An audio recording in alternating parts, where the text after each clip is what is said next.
بسم اللہ الرحمن الرحیم نحمدہ و نصلی علی رسول الکریم۔ اللہ پر جینا اور اللہ پر مرنا کیا ہے؟ اللہ پر جینے کے معنی یہ ہے کہ جس بات سے اللہ تعالیٰ خوش ہوتا ہے اس پر عمل کرو، اپنی خوشیوں کو مت دیکھو۔ جہاں اللہ کی خوشی ہو اور ہماری بھی خوشی ہو وہ کام کر لو۔ جیسے دل چاہتا ہے مرنڈا پینے کو پی لو، اور جب دل چاہے کہ ایئر ہوسٹس کو دیکھو وہاں نظر نیچی کر لو۔ اللہ پر جینے کا مفہوم یہ ہے کہ جس بات سے اللہ تعالیٰ خوش ہو اس پر عمل کرنا، اور جس بات پر سے اللہ تعالیٰ ناخوش ہو تو اللہ کو ناخوش کر کے حرام خوشیوں کو اپنے اندر نہ لانا اور حرام خوشیوں کو مار دینا، یہی اللہ تعالیٰ پر مرنا ہے۔ اسی کو حیات اولیاء کہتے ہیں۔ اللہ کے دوستوں کی زندگی اسی کا نام ہے کہ جس بات سے اللہ خوش ہو وہ عمل کر لو، اور جس بات سے مالک ناخوش ہو اس کام کو چھوڑ دو۔ اللہ کی خوشی کے مطابق جینا یہ حیات اولیاء ہے، اور اللہ کو ناراض نہ کرنا یہ بھی حیات اولیاء ہے۔ جب مائنس اور پلس دونوں تاروں کی فٹنگ ہوتی ہے تب گھر میں روشنی آتی ہے۔ ایسے ہی جو اللہ کی مرضی پر چلتا ہے اور اس کی ناراضگی سے بچتا ہے تو مائنس اور پلس دونوں تار مل کر اس کے دل میں اجالا کر دیتے ہیں۔ دنیا میں مائنس اور پلس کی وائرنگ سے گھروں میں روشنی آتی ہے، اور اللہ کی شریعت میں جو کام حرام ہے اس سے بچنا یہ مائنس تار ہے، اور جس بات سے اللہ تعالیٰ خوش ہو یہ پلس تار ہے۔ تو دونوں تار جب مل جائیں گے تو آپ کے دل میں اجالا ہو جائے گا۔ بعض لوگ پلس تار بہت لگاتے ہیں، ہر سال حج عمرہ، لیکن نہ کالی چھوڑتے ہیں اور نہ گوری کو بقول اکبر الہ آبادی کے خلاف شرع کبھی شیخ تھوکتا بھی نہیں مگر اندھیرے اجالے کو چوکتا بھی نہیں۔ یہ حضرت اکبر الہ آبادی کا شعر ہے۔ تھوکنے سے پہلے پوچھتا ہے کہ ادھر قبلہ تو نہیں ہے تاکہ بے ادبی نہ ہو جائے، مگر اندھیرا ہو یا اجالا گناہ بھی نہیں چھوڑتا۔ دوستو، فرض حج تو ضروری ہے مگر نفل حج وغیرہ سے تو ٹائم لگاتے ہو، اس سے بہتر ہے کسی اللہ والے کے پاس کچھ دن رہ لو تاکہ تقویٰ مل جائے اور اللہ تعالیٰ کے راستے میں فدا ہونا اور گناہ سے بچنا نصیب ہو جائے، اور اللہ تعالیٰ کی دوستوں کی زندگی نصیب ہو جائے۔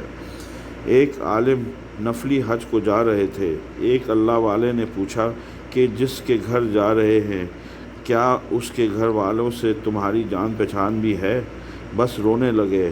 عشق کا تیرا لگ گیا پھر کیا کہا کہ اب آپ کعبے والے اللہ سے جان پہچان کرا دیجئے، میں 1 سال تک آپ کی خدمت میں یہیں رہوں گا۔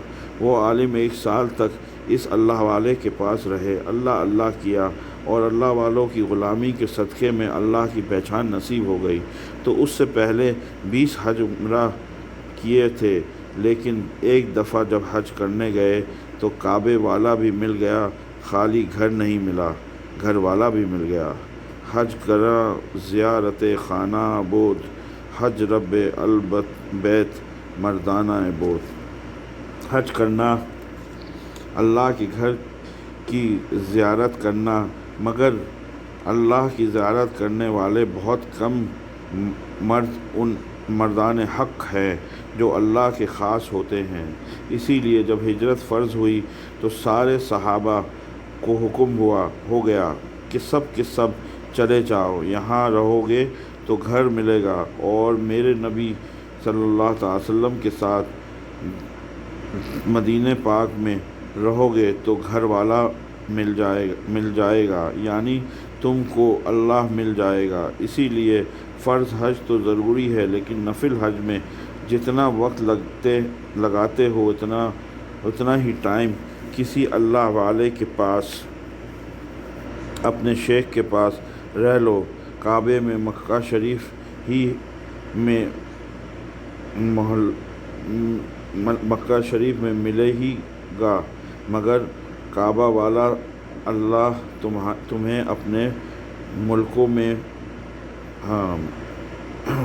اپنے شیخ کے پاس رہ لو، پھر کعبہ تو مکہ شریف میں ہی ملے گا، مگر کعبے والا تمہیں اپنے ملک میں اپنے شیخ کے پاس مل جائے گا۔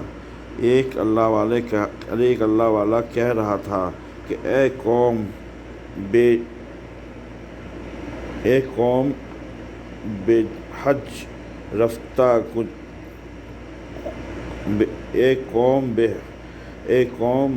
رفتہ کجائے معشوق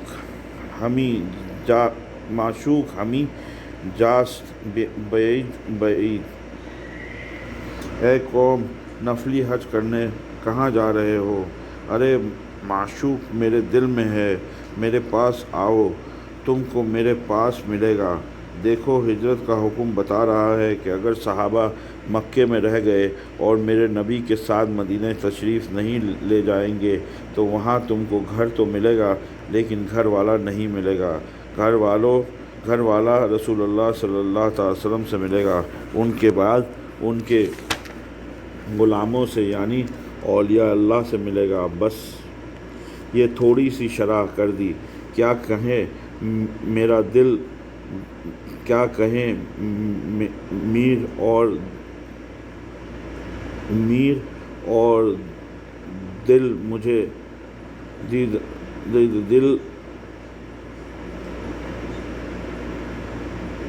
خاموش نہیں رہنے دیتا۔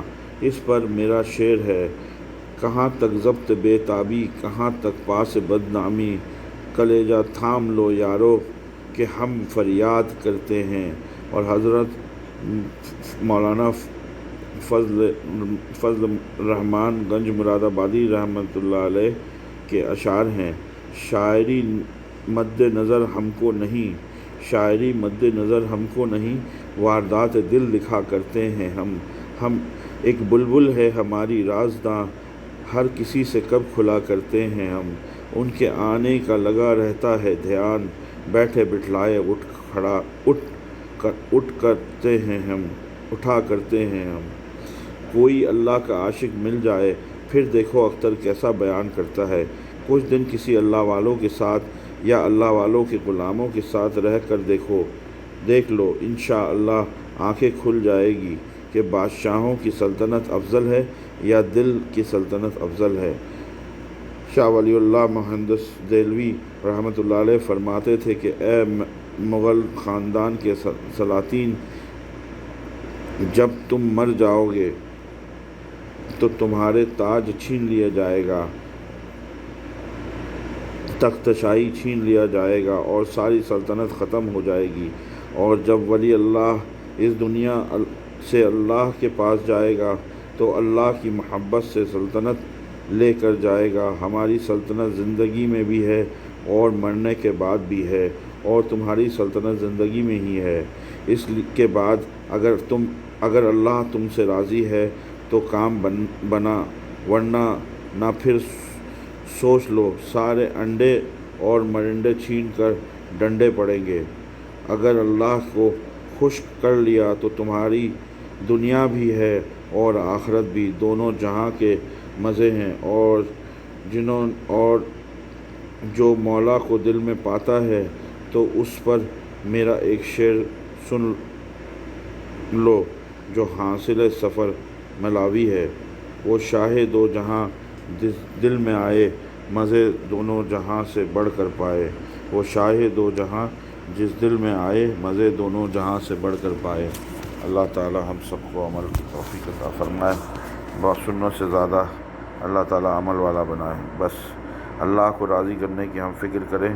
انشاءاللہ تعالی جو ایام باقی رہ گئے رمضانوں میں، خوب جان لگا کر اللہ کو پانے کی فکر کریں۔